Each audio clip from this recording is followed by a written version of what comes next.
जौनपुर नाम का एक गांव हुआ करता था। उस गांव में दो दोस्त रहते थे जिनका नाम राम और श्याम था। राम और श्याम के साथ उनकी पत्नियां और बच्चे रहते थे। राम और श्याम दोनों खेती करते थे, लेकिन एक वर्ष बारिश न होने के कारण फसल अच्छी नहीं हुई, तो उन्हें घर का गुजारा चलाने व बच्चों का पेट भरने के लिए नए काम की जरूरत थी। अरे मित्र, क्या करे, इस साल तो बारिश भी नहीं हुई है, न ही हमारा घर का गुजारा चल रहा है। मैं सोच रहा हूँ क्यों न हम दोनों कुछ नया काम कर लेते हैं। हाँ मित्र, तुम सत्य कह रहे हो। हमें नए काम की तो जरूरत है, लेकिन नया काम क्या करें?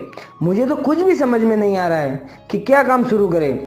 अरे सुनो चिंटू की माँ, तुम्हारे पास कोई सुझाव है तो तुम बता सकती हो। हाँ, क्यों नहीं चिंटू के पापा। मेरा तो सुझाव यह है कि हमारे गांव में सभी प्रकार की वस्तुएं मिलती हैं, लेकिन हमारे गांव में कोई नाश्ते की दुकान नहीं है। क्यों ना आप दोनों मिलकर नाश्ते की दुकान खोल दो। हाँ रमीला भाभी, आपका विचार तो अच्छा है, लेकिन मुझे या शाम को किसी को भी अच्छा नाश्ता बनाना नहीं आता है। रुको, मैं लल्लन की माँ को बुलाता हूँ, उसका क्या कहना है नाश्ते की दुकान के बारे में। सुनो लल्लन की माँ। हाँ ललन के पापा, क्या हुआ? कुछ नहीं हुआ। रमीला भाभी ने एक नया काम बताया है, हम सबको तो यह काम अच्छा लगा। तुम क्या कहती हो कि नाश्ते की दुकान खोले कि नहीं? हमें तो नाश्ता बनाना आता ही नहीं। आप लोगों को नाश्ता बनाना नहीं आता तो क्या हुआ, मुझे और रमीला भाभी को तो आता है। मैं नाश्ते में पुलाव और दही बड़ा बना लूंगी। आप सीमा भाभी ये बना लोगे तो मैं नाश्ते में इडली, खमण, जलेबी और फाफड़े बना लूंगी। ये तो अच्छा है, हमारे नाश्ते का मेन्यू भी तैयार हो गया। ऐसा करेंगे, आप दोनों नाश्ता बनाना और मैं और राम नाश्ता ग्राहकों को खिला देंगे। सभी को यह बात ठीक लगी। तो हम लोग कल गांव में अच्छी दुकान देखकर वहाँ नई नाश्ते की दुकान खोल देंगे। तो हम अपनी नई दुकान का नाम क्या रखेंगे? क्यों ना हमारी दुकान का नाम नमो नाश्ता सेंटर रखे। सभी लोगों को यह नाम पसंद आ गया। दूसरे दिन से राम और श्याम ने नाश्ते की दुकान खोल दी और अपने नाश्ता सेंटर का प्रचार पूरे गांव के अलावा पड़ोसी गांवों में भी कर दिया। धीरे धीरे नमो नाश्ता सेंटर में ग्राहकों की संख्या बढ़ने लगी और सीमा और रमीला के नाश्ते का स्वाद ग्राहकों को अच्छा लगने लगा और रोजाना उसकी दुकान पर 100 से ज्यादा ग्राहक आने लगे। सुनो श्याम, हमने तो सोचा भी नहीं था कि हमारी नाश्ते की दुकान इतनी प्रसिद्ध हो जाएगी। हाँ राम, ये सब हमारी पत्नियों की मेहनत से हुआ है। अगर इस नए काम में हमारी पत्नियां साथ नहीं देती तो ये मुमकिन ही नहीं था। ये सब केवल हमारी मेहनत से नहीं हुआ, इसमें आप दोनों की भागीदारी उतनी ही है। ये कहो कि ये सब हमारी ईमानदारी, लगन और मेहनत से संभव हुआ है।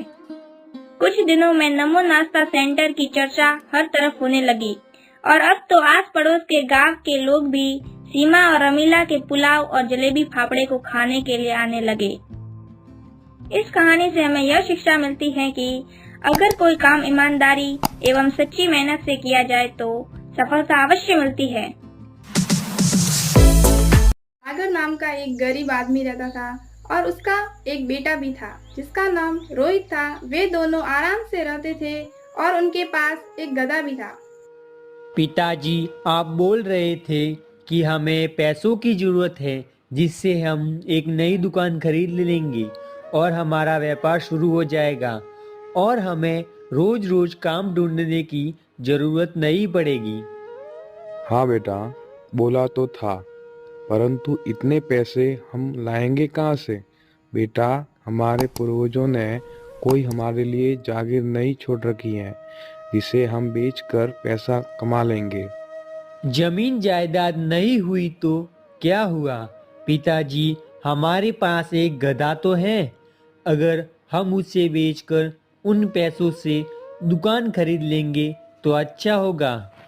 बेटा, तेरा विचार तो अच्छा है, ऐसे भी हमें इस गधे की कोई जरूरत तो नहीं है, क्योंकि अब ये गधा पहले जितना काम नहीं कर पा रहा है। दूसरे ही दिन सागर अपने बेटे रोहित के साथ गधे को बाजार में बेचने चल दिए। तभी रास्ते में उन तीनों को चलते हुए एक आदमी देख लेता है। अरे ये दोनों ही बड़े बेवकूफ लगते हैं। गधा तापने होकर भी खुद पैदल चल रहे हैं। अगर मैं इनकी जगह होता तो गधे की सवारी करता। ये सारी बातें सागर सुन लेता है। सागर अपने बेटे रोहित को गधे पर बिठा देता है। अब वे थोड़ी दूर ही चले थे कि उनको फिर एक आदमी देख लेता है।